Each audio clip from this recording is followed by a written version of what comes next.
এই hello friends, আমি অরিন্দম চলে এসেছি আরেকটা নতুন ব্লগ নিয়ে। আজ হচ্ছে রাইডিং ব্লগ। আজকে আমি যাচ্ছি, এখন আমি আছি ধুলাগড়। এই যে ধুলাগড়ে আছি, আজকে যাচ্ছি দেউলটি। আর আজকে আমি একা যাচ্ছি না, আমি যাচ্ছি একটা রাইডিং গ্রুপের সাথে। তো তোমরা সবাই জানো ইপসি ট্রিপসি, যে ইপসিতাদি, আমি ওই ইপসি ট্রিপসির গ্রুপের সাথে যাচ্ছি আজকে। তো এই হলো আমাদের লাইন আপ, দেখতেই পাচ্ছেন। অ্যাভেঞ্জার আছে, বারম্যান, পালসার 150, আর একটা পালসার 150।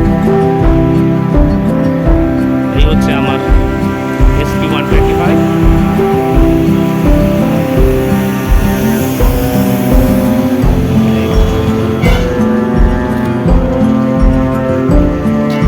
আজকে আমাদের লাইন আপ, আমরা সব আজকে যাচ্ছি দেউলটি।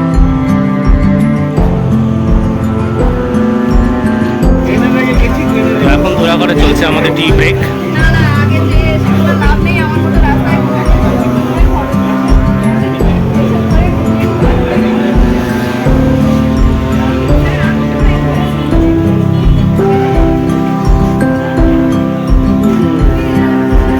আজকে আমাদের রাইডিং গ্রুপ ইপসিতাদি, ইপসি ট্রিপসি। এখন আমরা এসেছি কোলাঘাট। কোলাঘাটে এই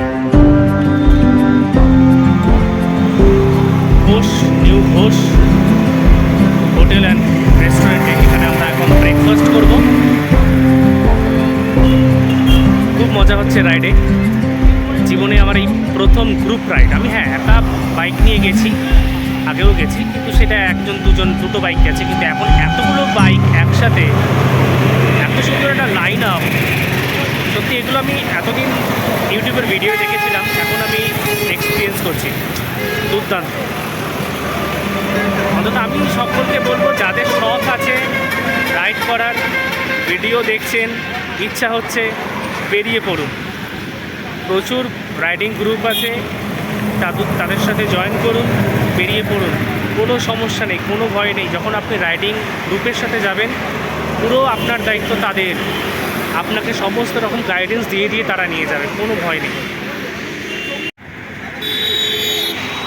এই হলো new Ghosh hotel and restaurant. এই আমাদের লাইন আপ। এই এতগুলো বাইক সব একসাথেই যাচ্ছে, সবই আমাদের। টোটাল 17টা বাইক রয়েছে। এখন চলছে আমাদের ব্রেকফাস্ট পর্ব। আছে আলুর পরোটা, তার সঙ্গে ঘুগনি, আচার, পেঁয়াজ। সবাই এখন ব্রেকফাস্টের পর্ব চলছে। আমরা এখন এসে পৌঁছালাম শরৎচন্দ্র কুটির, শরৎচন্দ্রের বাসভূমি। এই সামনে দেখা যাচ্ছে, এখানে আমরা সব বাইকগুলো রাখলাম। এখানে পার্কিং এরিয়া, পার্কিং জোনে বাইক রাখলাম। এবার ওই পার থেকে ঘুরে আমরা মেইন এন্ট্রান্স দিয়ে ঢুকবো। এখানে দেখতে পাচ্ছি 3টে সমাধি রয়েছে। একটিতে লেখা আছে হিরণময়ী দেবী, উপন্যাস সম্রাট, আর স্বামী বেদানন্দ।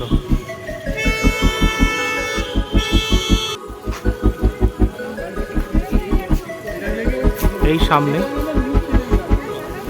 শরৎচন্দ্রের বাসভূমি, শরৎচন্দ্র কুটির। এই পারে রাস্তা দিয়ে আমাদের ঘুরে গিয়ে ওপার দিয়ে গেট আছে, এন্ট্রান্স গেট, ওখান থেকে আমরা ঢুকবো।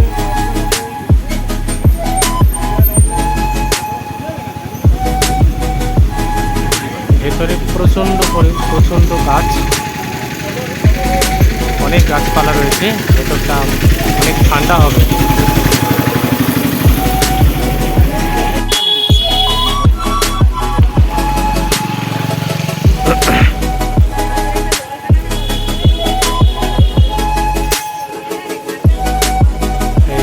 প্রবেশ করতে চলেছি আমরা শরৎচন্দ্রের বাসভূমি শরৎ কুটিরে।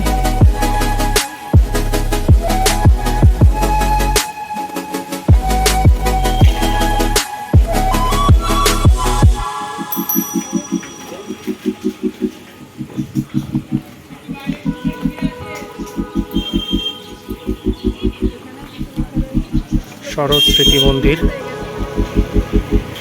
এই হলো শরৎচন্দ্রের বাসভিটে, জন্মভিটে। এখানে উনি জন্মেছেন। এই প্রবেশ করলাম।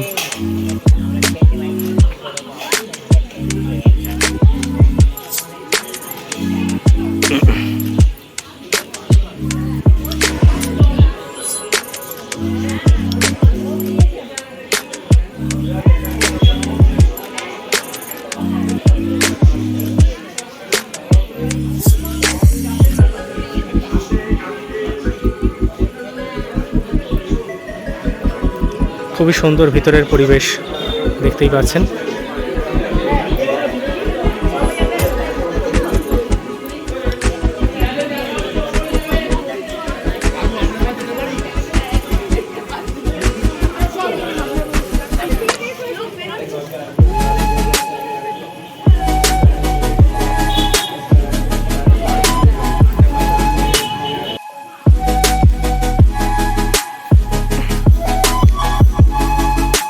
শরৎ স্মৃতি গ্রন্থাগার,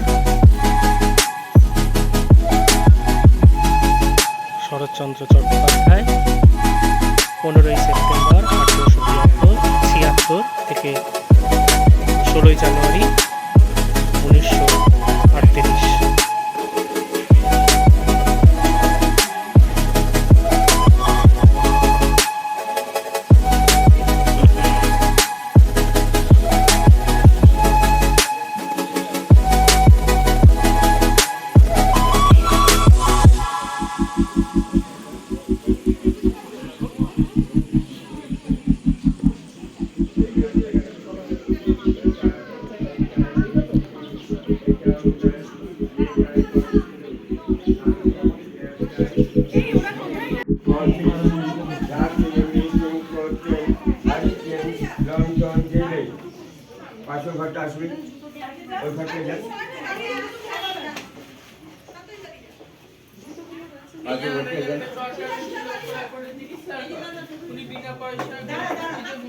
কাছাকাছি গেলাম ওটা বৈঠকখানা ছিল, ওখানে বসে বিপ্লবীদের মিটিং হতো।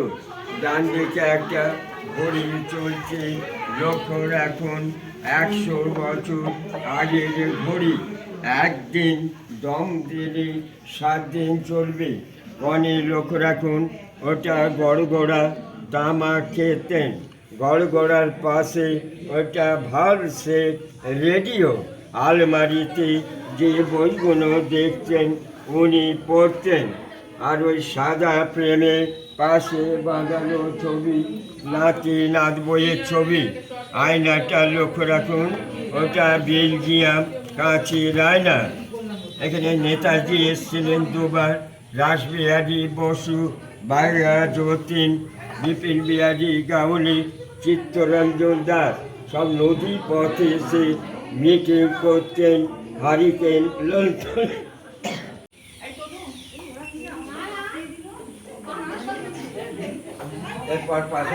শরৎচন্দ্র চট্টোপাধ্যায় যে কথা সাহিত্যিক, বিখ্যাত কথা সাহিত্যিক, আমাদের যেসব বিখ্যাত সব রচনা দিয়ে আমাদের জীবন ভরিয়ে তুলেছে, আমাদের গর্বে আমাদের মাথা বাঙালি হিসাবে যে উঁচু হয়। এই সেই ঘর, এই সেই চেয়ার টেবিল, এইখানে বসে উনি লিখতেন। ওনার যেসব কালজয়ী রচনা আজও আমরা পড়ি, সব এই ঘরে এই চেয়ার টেবিলে বসে লিখতেন।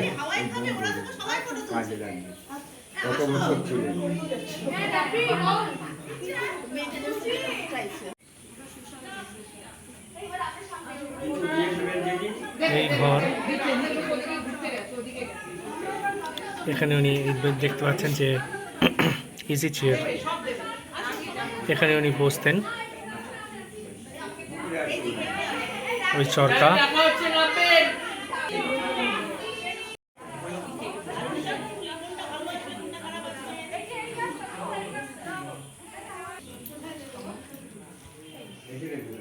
এই পথ দিয়ে যেতে হয় উপরের দিকে, উপরতলায়। এই দেখুন, এখানে ছিল রান্নাঘর, কিন্তু রান্নাঘরটি পরে পড়ে যায়, ভেঙে পড়ে যায়, তারপর সেখানে আর রান্নাঘর তৈরি করা হয়নি, সেই জায়গাটা এরকমই ফাঁকা পড়ে আছে। এই দেখুন,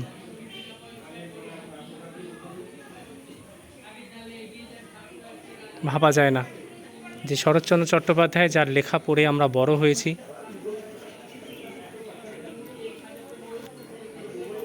এই বাড়িতে উনি তো ওনার জীবন কাটিয়েছেন, এখানে উনি জন্মগ্রহণ করেছেন।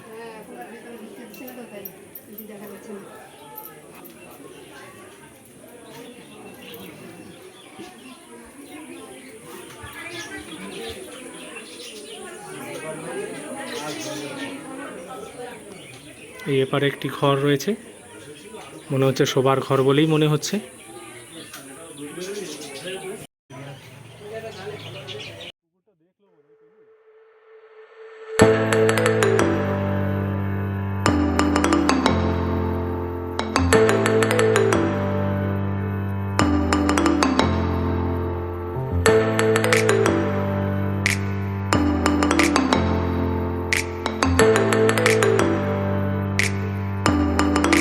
তো বন্ধুরা, আজকের এই ভিডিওটা এতটাই। যদি আমার ভিডিওটা তোমাদের ভালো লাগে তো একটি লাইক দিয়ে দিও, আর চ্যানেলটিকে সাবস্ক্রাইব করো, সঙ্গে থেকো আর শেয়ার করে দিও।